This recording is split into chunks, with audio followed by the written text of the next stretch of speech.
The New York State Office of Addiction Services and Supports, or OASAS, provides this podcast as a public service. Opinions expressed do not necessarily reflect those of the agency or state. This is Addiction, the Next Step.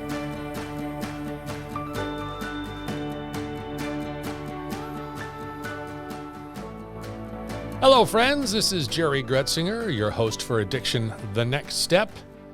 As you know, we're coming to you from the offices of the New York State Office of Addiction Services and Supports.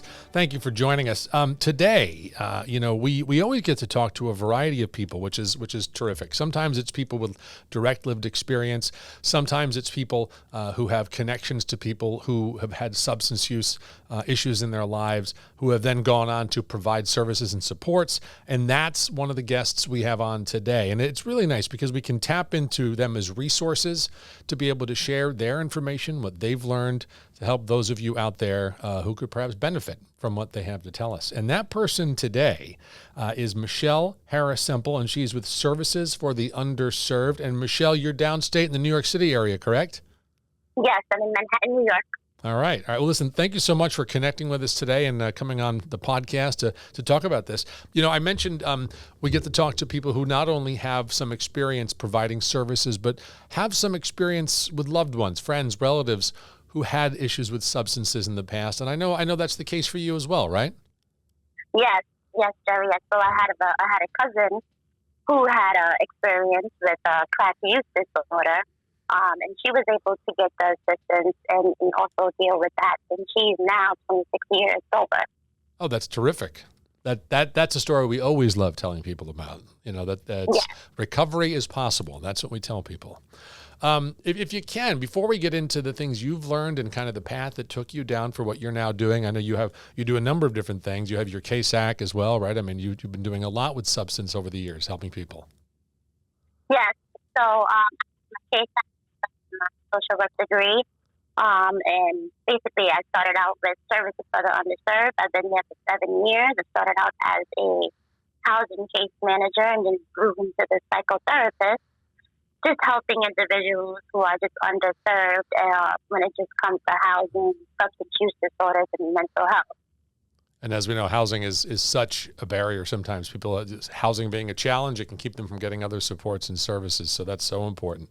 Michelle, if you will, let's start with talk about your cousin. So growing up, with your cousin in your life, what did you see? What did you witness? The challenges, the struggles. How did it affect you? How did it affect the rest of the family? And then sort of the journey that she was able to take, and as you said, now doing as well as she is. Yes, Jerry. So just being like in the early stages, in the beginning of her journey with substance use with the crack use disorder, it was a struggle. We had to be there for her, just to support her on an ongoing basis, just to let her know that there was just like a non-judgment zone, just meeting her where she is and just, staying committed to the process. It didn't happen overnight. We would just make sure we communicated and stayed in contact on an ongoing basis and just make sure that, family was there to support her and just never leave her side. I think that was just the biggest commitment ever. And I'm so glad she was able to get through that. And you said it didn't happen overnight. So this was something that sort of you and the rest of the family kind of gradually saw taking place. And yeah, we saw it just happen. We were able to visit her when it started to progress. We stayed around her. We supported her. We were able to be around her, just to call and check in, make sure she stayed in with her group, make sure she went to her outpatient program, make sure she had a healthy, sober network, make sure she was around an environment that was healthy. We wanted to make sure she wasn't around negative individuals. So with that being said, we had to not give her no negative energy with that, just keep her grounded. Yep. And I think that's very important. Not to just,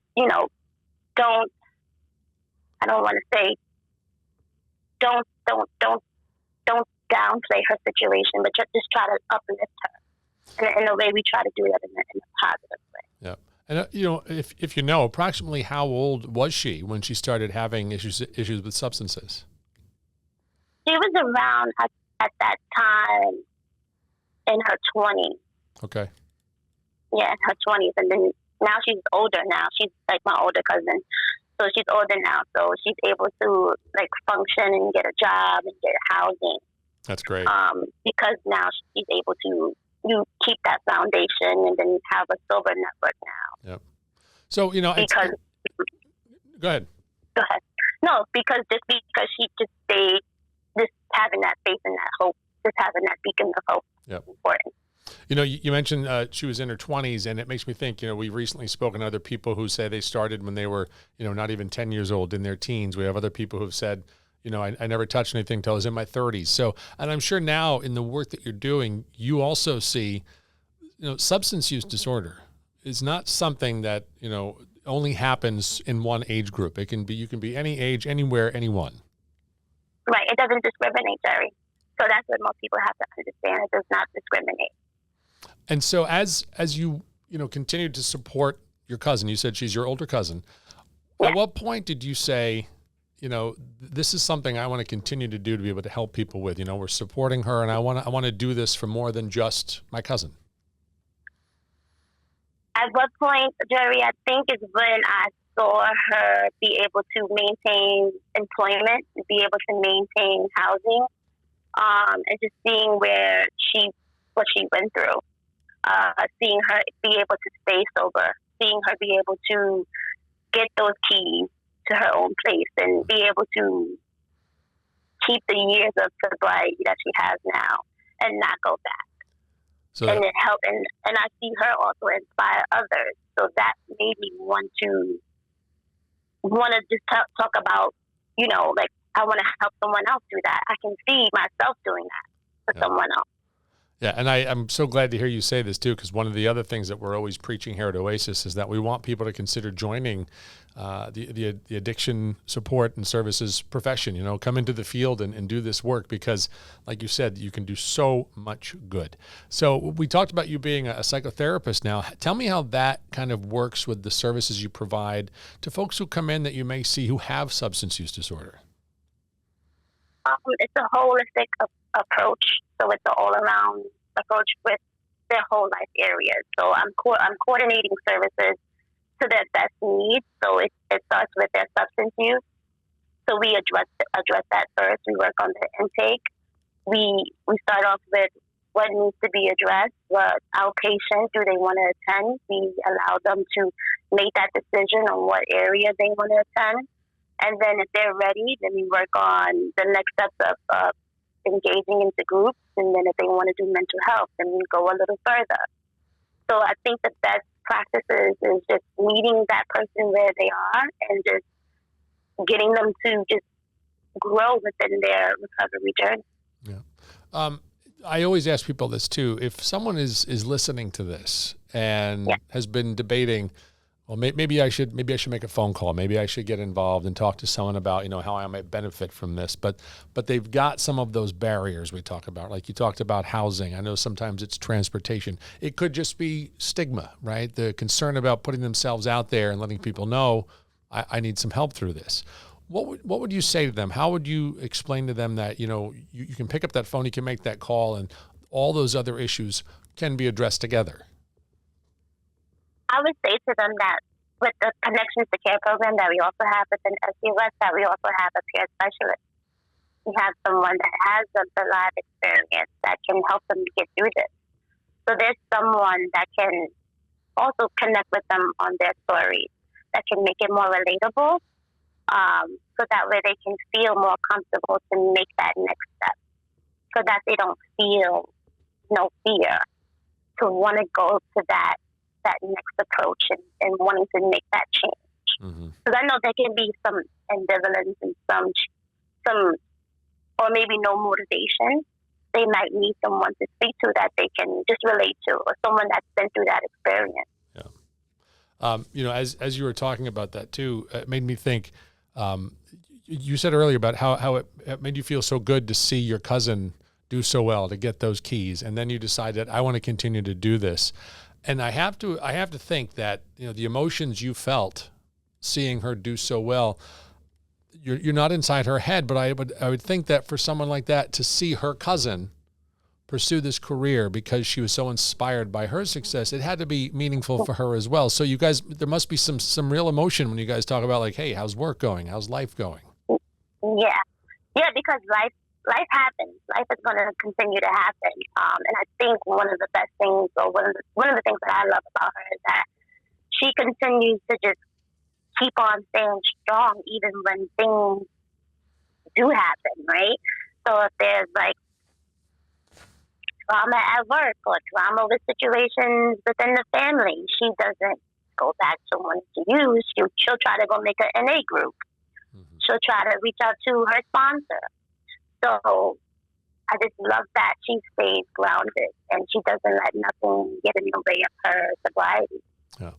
Well, it sounds like you're proud of her, certainly, and I'm sure she's also proud of her cousin for doing what she's doing now with her life. Yeah.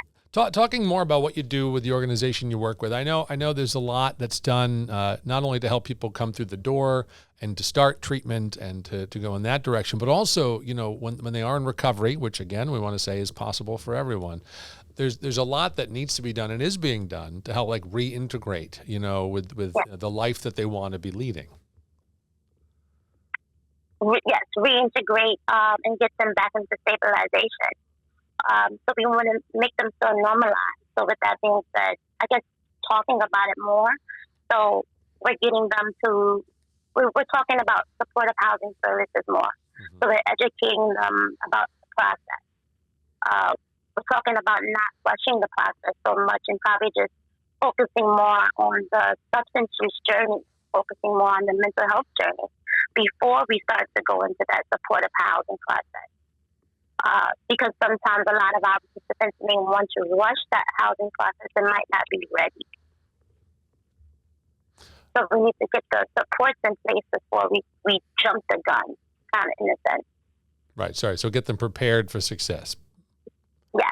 And so, as we get ready to kind of close here, the other thing I'll ask you, because obviously you've seen probably quite a bit in the years you've been doing this now, what do you feel is the biggest challenge to recovery being possible for people? Because as you said, every day it's a new day, it's a new challenge.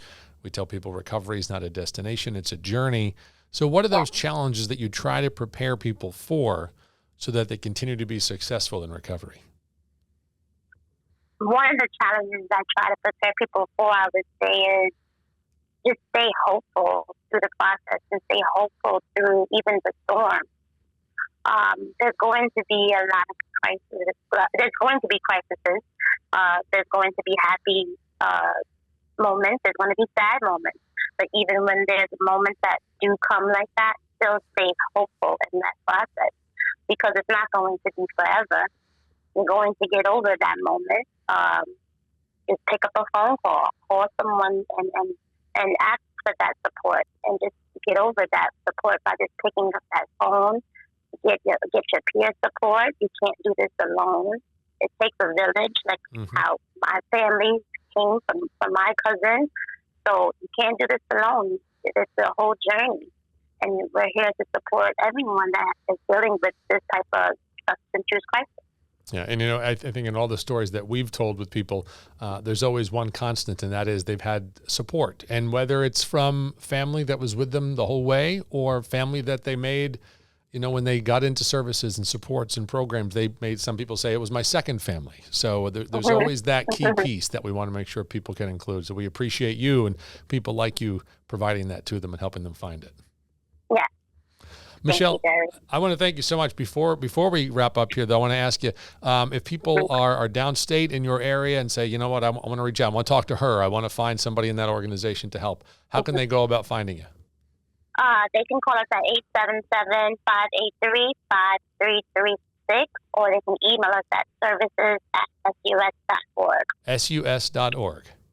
Yes, and they can also email us at wellnesswork@sus.org as well. All right. Michelle, thank you so much for sitting down with us today. I really appreciate it. And I'm sure the information we gave out was very useful to folks. And hey, listen, if you have any other questions that you want to talk about, you know OASAS provides an outlet as well. You can go to our Hope line. It's 877-8-HOPE-NY. You can also find a list of services and providers and supports on our website, oasas.ny.gov, oasas.ny.gov.